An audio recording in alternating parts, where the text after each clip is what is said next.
Hello, Haunted Heart Society members. It is I, Emily, SW. Sam. Today we will be talking about a little-known person who everyone should know. I think so. And that is Anna Catherine Green, who wrote The Violet Strange Mysteries. Violet Strange Mysteries by Anna Catherine Green predate Nancy Drew. And that's relevant. That is incredibly relevant. We'll get into it. Before we do, make sure to give us a like and subscribe if you haven't already. Join us on Instagram, TikTok, Tumblr, Substack, and YouTube for the strange, obscure, and bygone. Dun, dun, dun. Woo! Plug over. Okay, meat and potatoes Yeah, time. let's get into it. So, the reason I bring up Nancy Drew, Violet Strange was the first girl sleuth detective in fiction. Want to talk about Anna Catherine Green? Oh yeah, let's talk about the author first, and then we can get into her creation. Anna Catherine Green was born in New York City. Classic writer birthplace. Probably pull up the wiki or something. Mm. That would probably help. Anna Catherine Green was born in Brooklyn in 1846. And she's called the mother of the detective novel because her stories were some of the first to actually feature accurate legal procedure. Which is, I feel like, very impressive, considering some of the detective literature we've read has cuckoo bananas in terms of... Some of the legal system in the 19th century and earlier was also cuckoo bananas. That's a good point. If my Victorian murder book is anything to go by. So you raise a good point. But, legally sound, but I feel like she's kind of faded into obscurity. Now, you would think someone like that would be pretty important, pretty remembered. Oh yeah, especially, New York as a state. Not New York City, but New York as a state. There's a lot of places you can go that featured very prominently in the suffragette movement. So, you'd think New York would be like, oh, look at this famous woman. I have a couple theories for that. One of them is actually my theory, and another one is something I read, and I think it was on the Encyclopedia Britannica or other adjacent similar site. So, my theory is that because she was not a feminist, she was not lauded by women in the feminist movement as being an important progressive figure. And the theory on the website, when I was just kind of browsing, said because her stories are very, typically, I say Victorian, but this is the United States we're talking about. The stories themselves are not particularly timeless. No, that is something I was thinking about actually while I was reading, is that the language is very particular. You can pinpoint when they were written because of the style of writing. And I do think that makes it much less accessible than, say, Nancy Drew, who are mass market novels that were written later. They're also made for children. They're easily consumable. They're very formulaic. And, while the Violet Strange stories have a formula, they're not, I wouldn't call them formulaic. But also at the same time, I think it's tricky because I think they're meant to be for a bit of a younger audience because the Violet Strange is a young woman. So the book we're talking about in particular is called The Golden Slipper and Other Problems for Violet Strange, and it was published in 1915. So this is even post-Victorian anyway. Yeah. World War I era, President Wilson. It was really funny because some people were saying online, why does everyone refer to, especially most of the 19th century, as Victorian, even if they're not talking about England or any of the Commonwealth countries? Mm-hmm. But I feel like it's passable when you're talking about the United States because when you say Victorian, it almost refers to a culture, not necessarily Victoria was the monarch. Yeah. But the culture at the time is kind of distinct. Yeah, especially I think post World War I. I feel like probably British and American cultures were relatively similar at that time anyway. Pre-World War I? Pre-World War I. Also, our presidents, change over. We have such a high turnaround on leadership. Yeah. You can't say the Wilson era. Yeah. No one's gonna know what you mean. Well, that's too late for Victorian. That was just something I was reading. Someone was like, oh, you want to say Tokugawa era England? It was like, you could. You could. It wouldn't mean anything to... It might make sense to, a Japanese person, or... Yeah. But also, Japan and England culturally are very, very different. Yeah. That was just my thought. Someone else also chimed in, though, well, this helps me put historical periods in context with each other, though, because you don't often think about places and events existing all at the same time. No. When you study history, especially when you're in school and you're studying, European history, Asian history, American history, they're taught in a very isolated kind of way. And I don't think a lot of people really connect that all these other things also are going on in the world at the same time. Yeah, especially, I think, to your point, in America, at a high school level, you have U.S. history, you have European history, world history, whatever. But they're different units taught at different grades and different times of the year. They're always separate from each other. Mm-hmm. The only time you ever get kind of a crossover is if you're studying the American Revolution, because Benjamin Franklin goes to France. But, like, that's not really French history. That's just Benjamin Franklin in France. No, none of that's related to Anna Catherine Green. So let's get back on it. So this was it seems to be, I guess, at first a collection of short stories, but they do also all go together to create a longer narrative as well. And I just made a quick little summary, because I read the whole thing. And it actually didn't take me that long. No, they're short. They were pretty short. It only took me a couple days to read the whole book.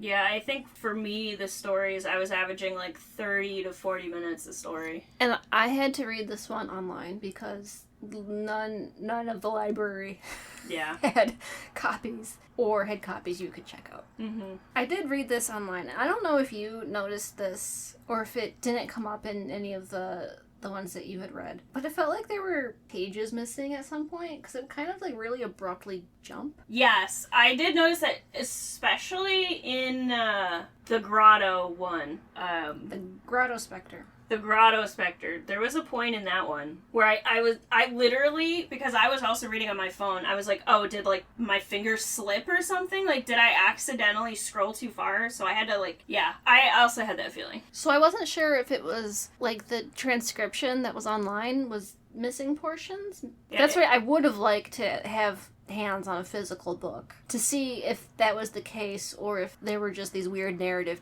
jumps in the actual writing. Yeah, especially because, like, a lot of the style of the writing is sort of narrative summary. So it was somewhat plausible that would have just been a jump, but it also, there was no connector. Yeah. It was just, like, went from one idea and without any warning immediately jumped into, and that was a little strange. Further to that, though, I have since acquired 2 physical copies of Anna Catherine Green novels. Not this one. Yeah.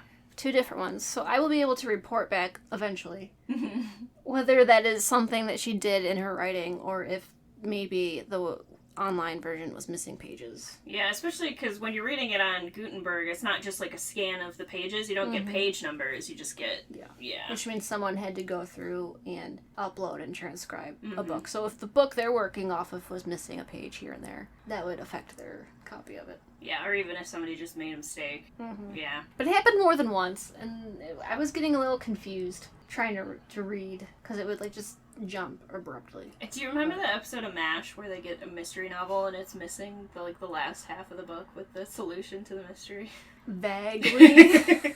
That's what it kind of made me think of. There were no endings missing. No, none of the endings were missing. I will say, I don't know if this is just as an old hat at Mystery Stories, as a Nancy Drew fan in particular. I was able to predict what the red herrings were pretty consistently, but it didn't take away from the enjoyment of the stories. No. They were still interesting, and the things that Violet did to solve them were still fun to read, and her deductions. But they were definitely, that's part of why I think this was marketed towards a younger audience, is because the mysteries are kind of simplistic. Okay, so let's talk about Violet. Yes. Miss Strange. And also, we've already got a banger of a name right off the bat. Yeah, Violet Strange. Right off the bat, my first 2 associations are Violet from The Lemony Snicket, the series of unfortunate events, and Emily the Strange. Yes. Which I could definitely see Violet Beauregard being somewhat based on Violet Strange. Not fully, but she is a very intelligent, that would be interesting to educated young woman. If there was any influence there. But yeah, she's so interesting because our first introduction of her, we're not really in her head. No. The narrative is very... I forget what the actual word is, but it's third person, and you don't get anyone's thoughts. You just get the narrative summary of what's happening, and it kind of jumps around from, oh, this was Violet's perspective, or oh, This was John's perspective of what he was seeing or reading or whatever. She's described a little bit like a manic pixie dream girl almost in the beginning of being like having a curiously like a quaint, charming face, being attractive in a cute, quaint sort of way. Oh, and it described her as being very small. Very, very small and petite, very frequently. Yeah, and being very like charming, but also having these sort of mercurial moods, and sometimes she would abruptly shift her mood, but people just adored her, and I was like, okay. Well, here's the other important aspect of Violet. She was rich. Yeah, she had money. She was rich. And I had the thought, because in the first story, she comes out, and she's trying to solve the mystery of theft. Mm-hmm. So she goes to the house of the person who's hired her, and she's wearing a necklace that was Marie Antoinette's. Oh my god, that was so random, too. And it is a point of interest because she's using the necklace as bait. Yeah. But okay, first of all, if it's legitimately something that belonged to Marie Antoinette, the fact that you're just wearing it, you're willing to use it as bait. Now, it is good bait because it works. Presumably, it's extremely, extremely valuable. But when I read that, I was like, oh, she's rich. Yeah. This heirloom, like, it starts off that description, too, of she's wearing a sapphire necklace. Was not a hand-me-down. It was, like, from her mother, and, okay, sapphire necklace from her mother, like, a family heirloom, okay, valuable, makes sense. And then it was like, it was owned by Marie Antoinette, and I went, okay, we're really hammering this home. To that, not only does Violet have a lot of money, she has enough money and is confident enough in her detective skills. I'm going to use this as bait. I know I'm going to be able to get it back, and I know it's all going to work out in my favor. So it is actually a very good bit of characterization that I don't know if necessarily the author intended to be as telling as it was. I had another thought about something that was maybe unintentional, but that's for the end. But yeah, Violet is a high society New York debutante. Yes, extremely high society, and her detectiving, like the reason she's extremely sought after is because she moves in those wealthy circles, but her identity is a closely guarded secret, so she can help out the other rich folk without drawing attention to herself or bringing in a lowly private detective from the middle class. Oh dear. Yo. We're not even in England. No.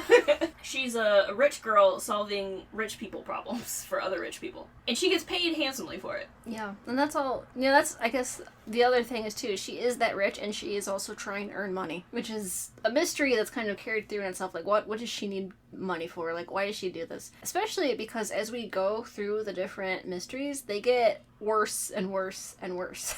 Like, we start off with, this other high society girl is a bit of a kleptomaniac and she keeps stealing things. And then we very quickly get into murder. And then we start getting into, like, hostages and slow poisoning of unwanted stepchildren. And it just gets more and more unhinged the farther we go along. And Violet also is increasingly traumatized with every mystery that she solves. And even, because I didn't read all of them, I read just a few. And even just reading a few from different points in the book, like, you can tell that she's getting fed up about this. And I think that's, what's the word I want to read? That's something you don't see very often in these detective, especially these serials. The detective being emotionally affected by what they're doing. Well, and especially because a lot of the detectives, the male detectives, like Sherlock Holmes, prime example, depicted as being aloof and a bit of a sociopath. Because he's so intelligent, he is, like, above human emotion or whatever, so he's cold and clinical, and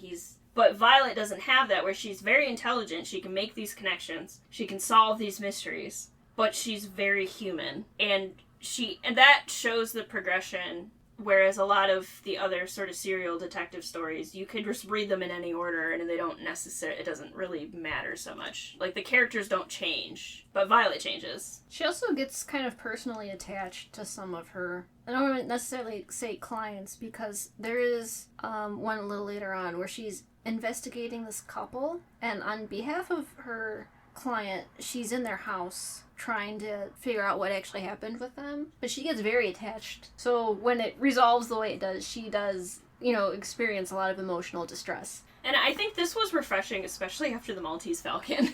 Which is, like, so cold the whole way through. It was like, all those characters were just so soul-sucking. So it was a breath of fresh air to read about Violet. One of the reasons I picked this was because it is considered a precursor to Nancy Drew. And I know you like Nancy Drew. I love Nancy Drew. So, a little bit of history of Nancy Drew. And I haven't read every single Nancy Drew book. I've read some of them. My bread and butter is the computer games. Yeah. From the late 90s through to a couple years ago. And I've also seen the TV show from the 70s, which is so charming. There was a Hardy Boys. Yeah, Klein and I watched a few episodes of it. Oh my god, they're so ridiculous. It's so much fun. So a couple of things really stood out to me. The Nancy Drew books are very formulaic, which I mentioned earlier, where it's like, you have this sort of charming cast of characters. Like, you have Nancy Drew, obviously the main character, the female sleuth, who similarly, and I don't remember, I'm pretty sure the game and mirrors the book this way, but like, her dad is a lawyer, so they're not like socialites or debutante or whatever, but she has a lot of money because her dad's a lawyer in this small little town. She also, by virtue of being like a young woman, essentially the mysteries she solves are like the mysteries of other young women in different scenarios, or like families or like friends of her father or people who know her, and she's got her cousins Bess and George and her boyfriend Ned. But I was having a good time reading these because there's a lot of things that come up in the Nancy Drew computer games, like the necklace, the Marie Antoinette necklace. Oh, really? There is Treasure in the Royal Tower is one of the Nancy Drew computer games it's not directly based on a book. Most of the computer games aren't, because the books aren't all that great, to be honest. The computer games, I think, are way better. I've actually read a handful of the books because Mom has some from when she was a kid. Mm-hmm. I don't think I read all of them, but I know where they are. Yeah, you don't really need to read all of them. It's been long enough that I actually don't even really remember much of the stories. Yeah, but so the Marie Antoinette necklace, like, there's the Treasure of the Royal Tower somehow manages to loop in French history and Marie Antoinette and a long-lost precious necklace in an American setting. Very good game. One of the best Nancy Drew games. So that reminded me of that. The other thing is the, like, quick deduction of the chameleon kind of aspect of Violet, where she sort of changes her attitude and her manner to suit what she's trying to do. Also, it's something Nancy does a lot. Nancy, despite loving the Nancy Drew games, the reason I never read more than a couple of the Nancy Drew books is because they're boring. Like, they're also, I think, they are written for children. They're written for children, and, like, the games are for children, but, like, the writing is still compelling, and, like, the mysteries are good, whereas something about the books, they just doesn't have the life and, like, the vibrancy that the computer games have. It's hard to describe, but, like, Violet also is a vibrant character. But the Nancy Drew books are just... Maybe this is because so much has come that's based on Nancy Drew, so, like, it feels old hat. Nancy Drew also is, like, I don't want to say commercial slop, but... It is a little bit. Yeah, her and the Hardy Boys were created by a publisher to sell books. Yeah. And it wasn't, like, an author's idea, but, like, an author was hired to write those stories. So like, Carolyn Keene, which is the name on the Nancy Drew books, is not a real person. They were written by several people. Yeah, so, and I think that comes across if you're reading them. Because when I was reading them, I was a child, but I was, I think, older than the demographic. Because those are, I think, more for, like, elementary school. And I think I was trying to read them when I was in, like a middle school age. Like, for anyone who's not in the American education system, like 12, 13, 14. And I think the books are more intended for, like, a 8, 9, 10, 11, like, younger. So, the fact that they were made for commercial, like, to make money, I think the Nancy Drew books, it comes across. Violet is much more compelling because you get that growth arc, you see her change as you're reading the stories. And because the author was one person writing it because she had the idea, she had this character. She was also a mystery author. Mm-hmm. Her most famous book is called The Leavenworth Case, which was made into a film in the 20s. Ooh, sound. Which I will, yes. And on YouTube. I will report back on that eventually. Okay. She didn't live her whole life in New York. She eventually moved out to Buffalo, which is the other end of the state. And at the time she was living there, it was a pretty well-to-do city. Buffalo, not on top of being like a sort of like an industrial trade hub city, was also, I think, like the heart of the arts and crafts movement, like Frank Lloyd Wright and all that stuff. Yeah. Art movements in the United States. So it was also a hub of art and culture in the region. New York, obviously, is also a center of industry and arts and culture. But what I was getting at is, at the time she was living there, it was. Yeah. But in our present day and age, it is not. No, it is part of the Rust Belt, which we've talked about previously. Yeah, I made a post about Rust Belt Gothic. Yeah, and we read the Michael Cabin short story where we talked about the Rust Belt. That took place in Pennsylvania. Yeah, but like Buffalo, Pittsburgh, Detroit, Cleveland, yeah, all those cities in the Great Lake region are called the Rust Belt because used to be very industrial, and now all that industry is mostly left. Yeah, especially like car manufacturing. Auto, steel industry. What I was getting at is Buffalo today is not what it was when Anna Catherine Green lived there. And I was looking for, because, when I read Mother of the Detective novel, and I thought, well, that's pretty impressive, isn't it? How come I've never heard of her before? So I was trying to look for,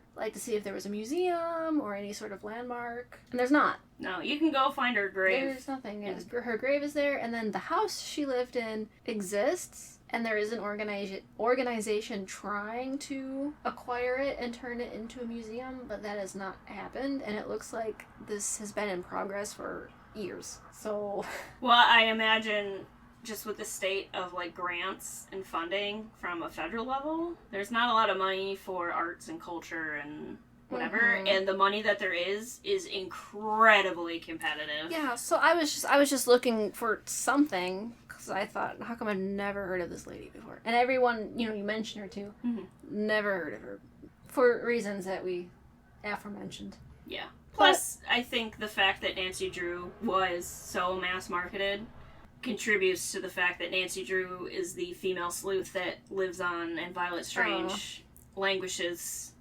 Forgotten on GutenbergPress.com or org or whatever it is. Funnily enough, that was not even the only time Buffalo, New York has come up in my research for this year. And what was the other one? The other one. So when I was doing research about Sherlock Holmes and the Sherlock Holmes silent films, and there's one from 1916 and one from 1922, which are both based on a stage play by William Gillette, who also acted in the play, and he acted in the first movie because the first movie is the cast of the stage play. Their debut public performance was also in Buffalo. So I think that goes to show you how cultured it was, and that was in 1899. Yeah. So a lot of detective ties to Buffalo. Yeah, just a lot of literature, cultural, and none of it exists or is recognized anymore. Because again, I was trying to see I was looking for the theater specifically because the theater it mentioned was named, and the theater no longer exists. Yeah, well, and I think that not just Buffalo, but any city that goes from being this economic boom to then an economic, what's the opposite of a boom? Decline. And then even if they come back, what's lost during the decline can't be recovered, right? Even if the city starts to become wealthy again, or whatever, a lot of Rust Belt cities are experiencing kind of a resurgence. People are trying to keep these things alive. But you lose so much when there's no money and everyone moves away, and then things just naturally kind of rot or get bulldozed because nobody's around to care. And no one's around to pay to take care of them. So I mentioned before there might have been an unintentional commentary. Or it might have been intentional. I don't know. I guess we'll have to determine it. So the very last story. Yes. Called Violet's Own. So after you've read the story of her solving murders and finding lost wills while people are dying and rescuing stepchildren from their evil stepmothers, you find out, and this was another thing, she decides she's going to marry one of the guys from one of her mysteries. The guy from the grotto. the grotto guy. Yeah. That... I don't want to say it came out of left field, but I wasn't expecting anyone. He's the only recurring person other than her family, and also there's a guy who finds clients for her. Yeah. The secret code, right? He tells people, okay, if you want to talk to her, to hire her, you bow and you put your right hand on your left shoulder. Yeah, because she was hiding this from her father, specifically. But you know, her brother is also kind of in on it, because he also talks about going to get a job. And they need to get money for some purpose. Which is very strange, pun intended, because they've got lots of money. Yeah. They're rich. Yeah. So you find out that Violet has an additional sibling, an older sister, who has been disowned for marrying a lower class man. And not only disowned, but spectacularly kicked out of the house, traumatizing young Violet, who was, quote-unquote, sleeping. Yeah, heard everything. Completely cut off, and she and her husband do not do very well for themselves. This sparks the detective arc for Violet, because at some point she's just out and about and she overhears two people gossiping about her sister and how they heard that she was working at a department store over on 6th Street or whatever it was. 6th Avenue probably, because it's New York. Yeah. We find out then, because obviously Violet goes and tracks her down, her husband has passed away, and she's got no money. But she's very talented at singing, because I think the husband was a musician. Yeah, the husband was a musician, but then he, got sick. Yeah. And so then she had to work because he was too sick to do that thing, but he trained her. So she was very good at singing, and she had training. She just needed more money, essentially. They find out, though, she's got a talent for singing. And Violet thinks, well, if you can just go to music school and get the connections and get an audience, you could make a real career out of singing. However, because her sister is so poor, she cannot afford to go to music school. And because of the estrangement from Daddy Strange, lots of strange, could have phrased that better, but because of that strained relationship, the sister does not want to accept any money from her father. She's like, no, I'll do it on my own, or not at all. And obviously, if her father found out that Violet was trying to take his money to pay for the sister that he kicked out, he would be very mad. So this is why Violet's trying to get money. So what I was thinking, what might have been commentary, is about how easy, or how much easier it is to accomplish things when you already have money. It's easier to make money when you have money. And it's expensive to be poor.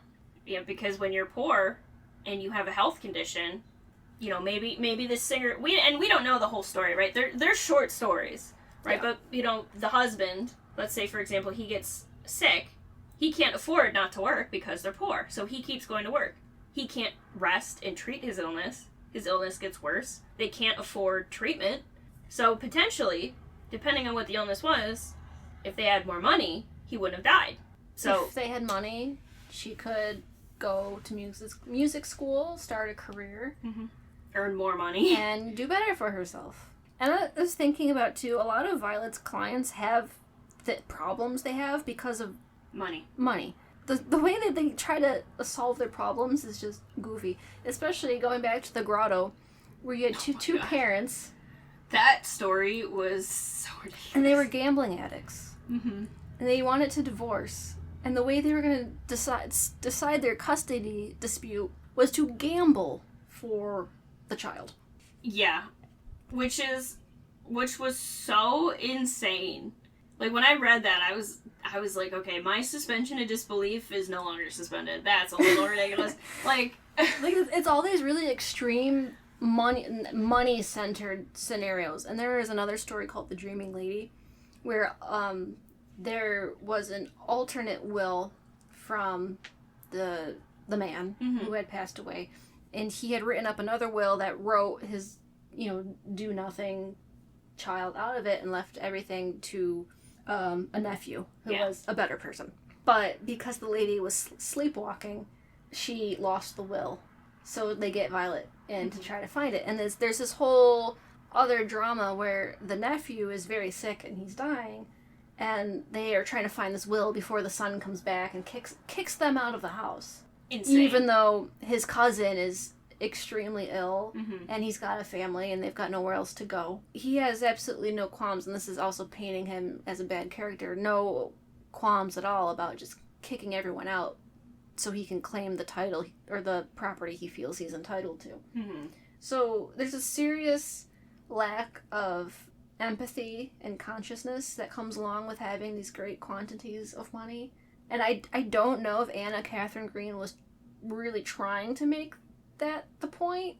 Or if it's just... Or if it's a side effect of writing this. Yeah, I was just want to say, if it's just naturally what happens when you're writing about rich people who have rich people problems.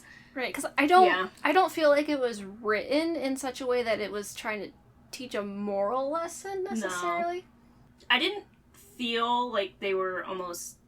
They had that, like, fable quality, or, like, Gothic oftentimes has those sort of moral tales. The mysteries in these stories seemed more just like rich people fumbling about, and they just have so much money that they're stupid. You want me to go through real quick and give you a very quick what the problem was in each of these mysteries? So maybe we'll decide together whether we were supposed to learn a lesson here about wealth. So the golden slipper was society girls are fighting, and one tries to frame her friend who's a kleptomaniac for stealing Violet's necklace because she, quote, stole her man. Yeah. In the end, they both vow not to marry him. So then they kind of just, like, vowed to be with each other. Mm-hmm. The inseparables. Yeah. Well, and they were roommates. They swore off men, and, yeah.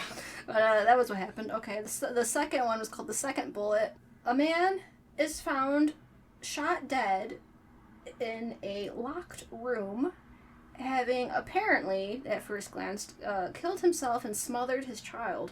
The primary issue is that the widow has to prove murder occurred so she can collect her husband's life insurance.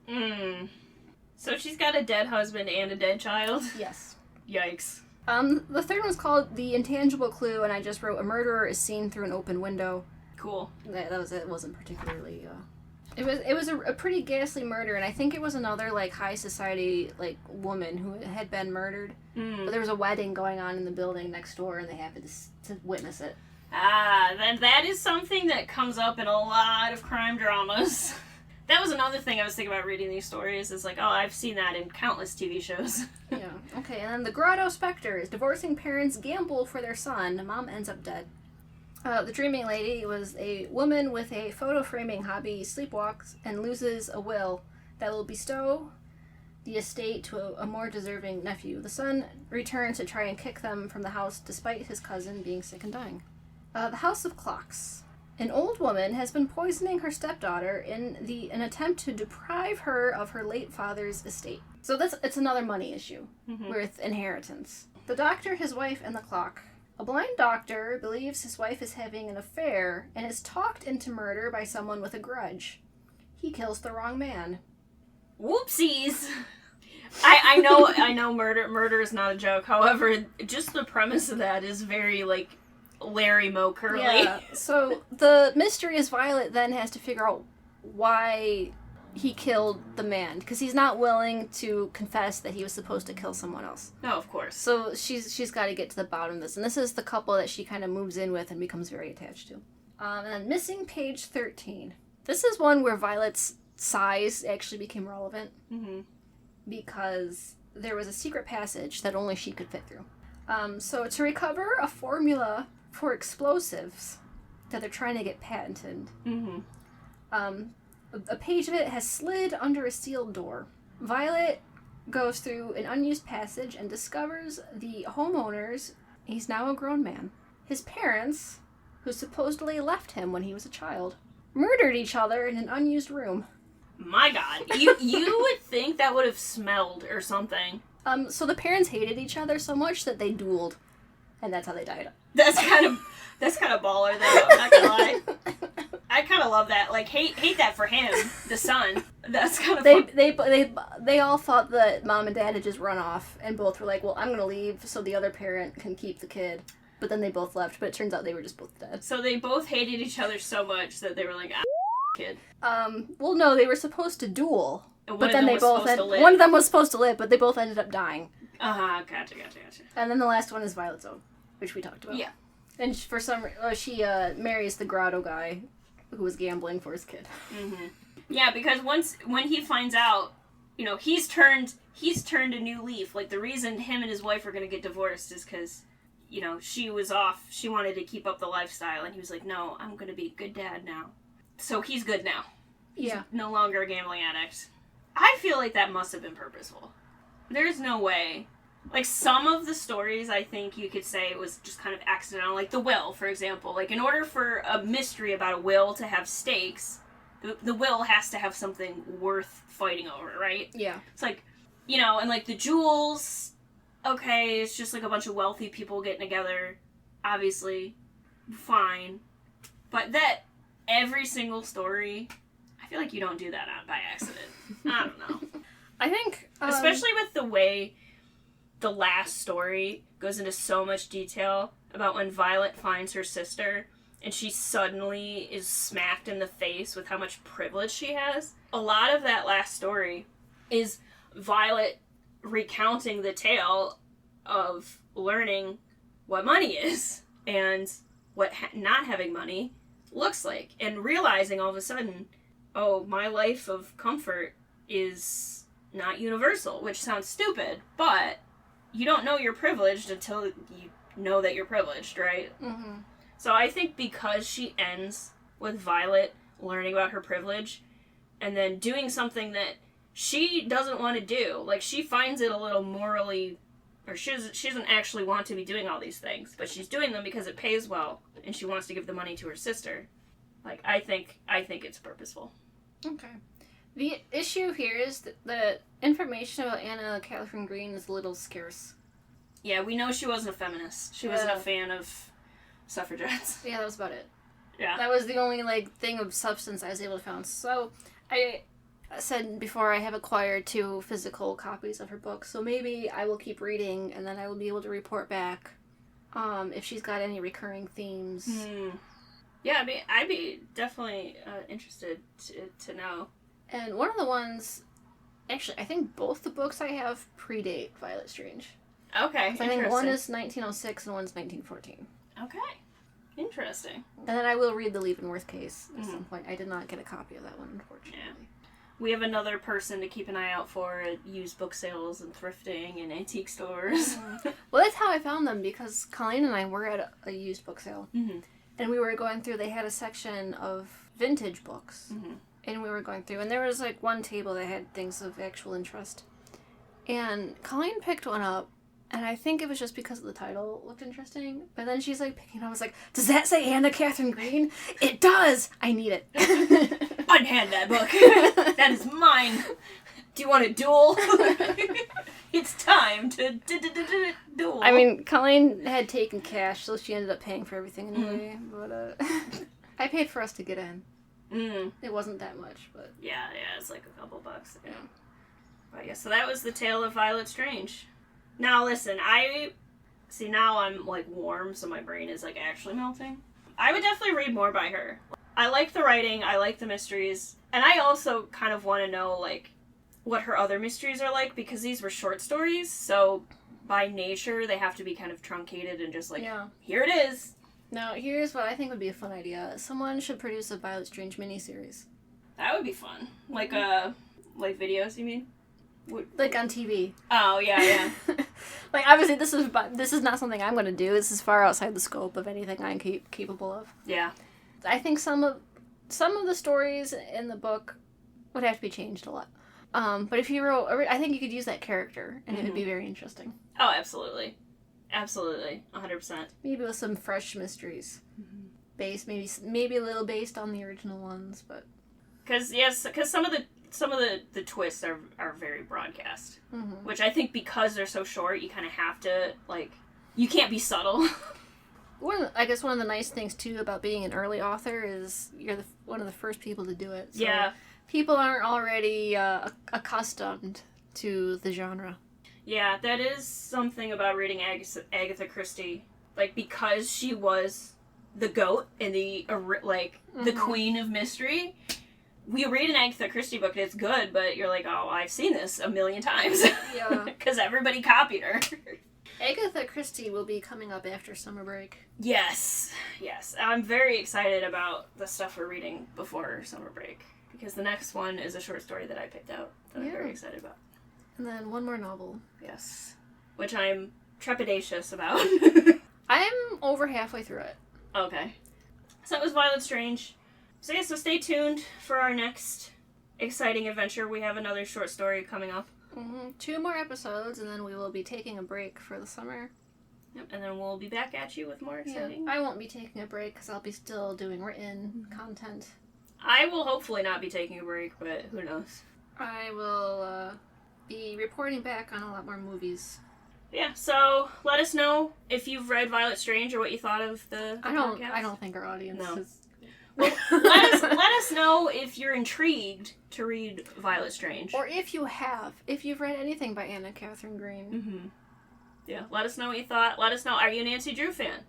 Did you know the fun facts about Nancy Drew? Have you played the computer games? We could talk about the computer games. I love those computer games. Just saying. You know, make sure to give us a like and subscribe if you haven't already. Join us on all of our socials, Instagram, TikTok, Tumblr, Substack, YouTube, all the usual social media platforms for the strange, obscure, and bygone Haunted Heart. And that's Haunted Hearts Society. So yeah, until next time, goodbye. Bye.